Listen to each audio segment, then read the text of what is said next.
Matthias Fiel knew of the fierce territorialism between rival ScanBob gangs in the area. He chose to ignore it, the score proving too lucrative to pass up. Venturing outside of his home exurb constituted a risk. Many did so to engage in leisure activities, and many more did so for business opportunities. Matthias did it for both reasons, so he considered the risk he took this time around as absolutely justified. ScanBobs walk the crowded streets scanning people's body area networks. They use the target's own magnetic near-field system as a portal into their lives. A good ScanBob can reverse social engineer a person in 5 minutes.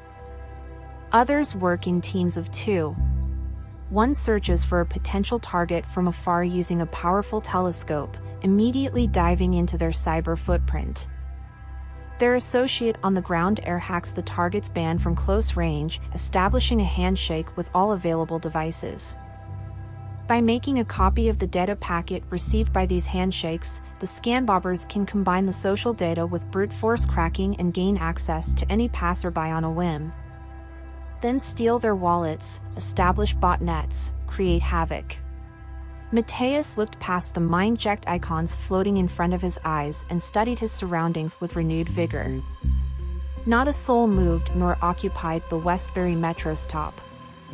The twilight commuters had yet to invade the platforms. He reached out and adjusted the virtual control icon, reducing the brightness level to the graphical user interface being fed to his brain by the mind-jector. He struggled to find the dead drop location. Directions supplied by the Dead Drop Society proved vague and inadequate.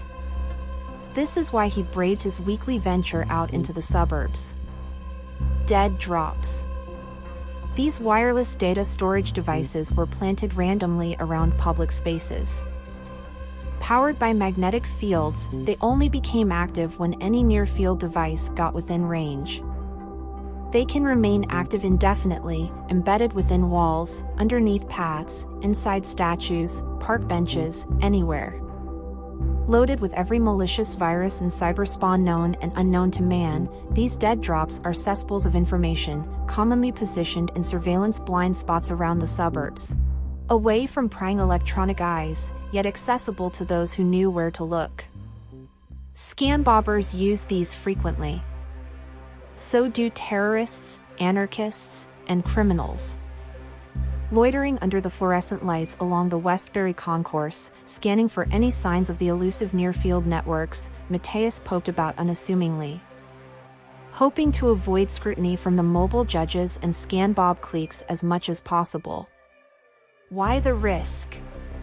The dead drop run he administered was an eclectic treasure trove of information and content. He lobbied the DDS hard to gain stewardship over this chain of public dead drops, and this had proved fruitful ever since. This particular dead drop he had yet to visit nor update. The location coordinates were sketchy at best. Train stations were obvious surveillance zones, so Matthias doubted such a drop would be located in a public space. But according to the run schedule, it was there. Dead drops have been around for decades, persistently and perpetually maintained by a dedicated group calling themselves the Dead Drop Society, students and insurgent street artists mostly. Matthias knew millions of these existed and remembered why. Over 2 decades ago, the price of internet access soared, reaching almost $53,000 per terabyte. Many suspected, including his parents, that the government and corporations had colluded to bring about this cyberflation. By limiting investment, they overloaded the system only so they could force average people out of the education loop, limit and silence subversives, cause public disorder, and justify security laws. With subscription rates plummeting, the privileged elite was left carrying the burden of funding the world's communication infrastructure, hence the cost. An underground group of students, the ones who could afford an education, set out to create dead drops in public spaces where individuals could upload a copy of the current internet, making it available for others to download information and share. Users built local networks, and these were linked to each other by dead drops, updated daily at the time, sometimes hourly. A truly free ad hoc internet.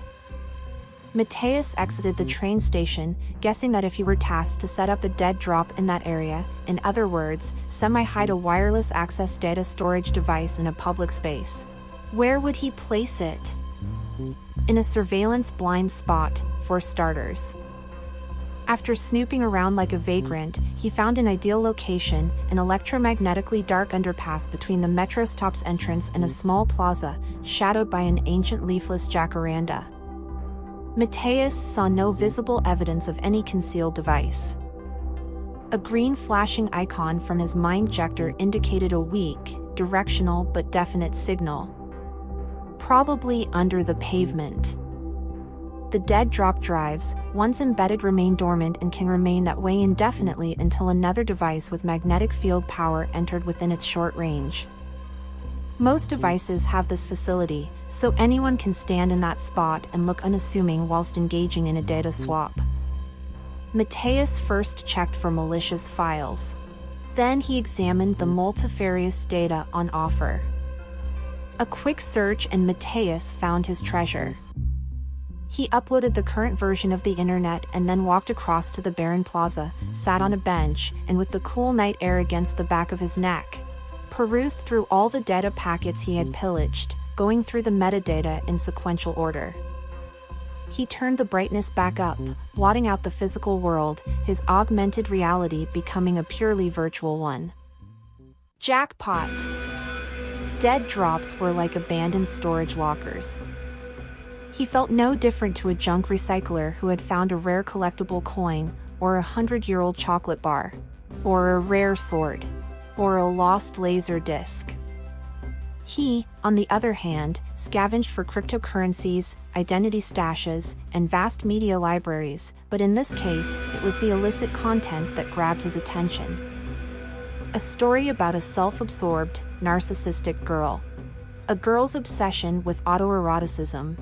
A girl fated to die at the hands of a deranged mad person who also produced the 48-minute snuff film and countless others. Mateus jumped out of augmented reality. His anxiety and instincts proved correct when he spotted 1, 2, 3 figures moving towards the plaza. A trio of scanbobs? Mateus Fiel knew how a group of 3 operated, but this trio was brazen, overt, and wearing VR recorder goggles. Relying on less subtle, more violent techniques, this crew was not out to steal his data, they were creating their own data.